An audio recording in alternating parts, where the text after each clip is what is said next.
आज सुमारे 4:45 एक पुष्पक एक्सप्रेस नावाची एक ट्रेन लखनौ टू मुंबई जात होती। त्या मुंबई ट्रेन ज्यावेळी जळगाव जिल्ह्याच्या पाचोरामध्ये प्रवास करत होती तिथे एक अफवा पसरला की कुठेतरी आग लागलेली आहे आणि ट्रेन थांबवण्यात आली। काय चेन पुलिंग करून या कुठल्या कारणामुळे थांबवण्यात आली। त्याच्यानंतर दोनों बाजूला जो जनरल कंपार्टमेंट आहे जो इंजिनच्या मागे असतो त्या ठिकाणी दोनों बाजूला लोक बाहेर पडले आणि ज्यावेळी लोक बाहेर पडले तो म्हणजे त्या बाजूला एक आपला माहिती आहे जो पाचोरा आणि हे जो जळगावचे जो स्ट्रेच आहे त्या ठिकाणी हाय स्पीडमध्ये ट्रेन प्रवास करतात।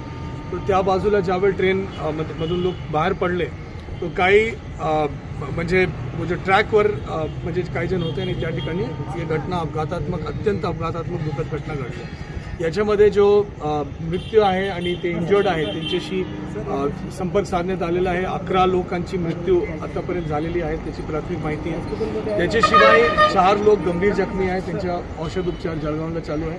11 लोकांना मायनर इंजुरी आहे त्याच्यामध्ये 4 लोकांची ट्रीटमेंट या ठिकाणी चालू आहे आणि उर्वरित 5 लोकांची ट्रीटमेंट इतर हॉस्पिटलला चालू आहे। तर या गोष्टीबद्दल आपण जो काही जसे आपल्याला सेंट्रल रेल्वेचे जो कंट्रोल रूम आहे तिथून जसे आपल्याला माहिती मिळाली आपण इमिडिएटली त्याच्यामध्ये 8 ॲम्ब्युलन्सेस त्या ठिकाणी डिस्पॅच केला।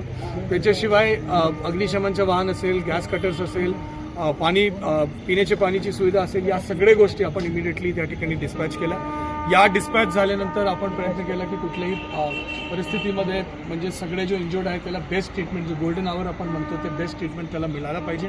तो या बेस्ट ट्रीटमेंट देण्याचा प्रयत्न या ठिकाणी करण्यात आला आणि त्याच्यानंतर ऑलमोस्ट 6:30 पर्यंत त्या ठिकाणी जो भी परिस्थिती होती ते क्लिअर करण्यात आला। उपविभागीय अधिकारी जो आहे त्या ठिकाणी इन्सिडेंट कमांडर म्हणून त्या ठिकाणी त्यांची नियुक्ती करण्यात आली आणि ते त्या जागेवर होते आणि त्या ठिकाणी जो भी इमर्जन्सी रिस्पॉन्स आहे ॲम्ब्युलन्सेस असेल हे सगळे कोऑर्डिनेशन असेल त्यांनी पूर्णतः मदत त्या ठिकाणी करून हे काम करण्यात आलं। रेल्वे विभागाकडून 2 त्यांचे जो रिलीफ व्हेकल्स असतो ते मनमाडकडून एक निघाली आणि भुसावळकडून एक निघाली आणि या पद्धतीमध्ये पूर्ण काम या ठिकाणी पूर्ण करण्यात आलं। आता ट्रेनचा जो म्हणजे जो स्पॉट आहे तिथून पूर्ण क्लिअर करून त्याच्यानंतर प्रांत अधिकारी तिथून बाहेर पडले। डिस्ट्रिक्ट लेवलवर कंट्रोल रूमची स्थापना करण्यात आली। विभिन्न मल्टी एजन्सी कोऑर्डिनेशन जो आहे पोलीस विभाग असतील, आपत्ती व्यवस्थापन असतील, रेल्वे असतील, अग्निशमन विभाग असतील, या सगळ्या विभागाचे हॉस्पिटल्स असतील, गव्हर्नमेंट मेडिकल कॉलेज असतील, या सगळ्या विभागाला आपण ॲक्टिवेट केला आणि त्याच्यानंतर औषधोपचार आपण या ठिकाणी सुरू केले। सिव्हिल सर्जन आता यांना भेटणार आहे आणि पुढील काही निर्णय होतील।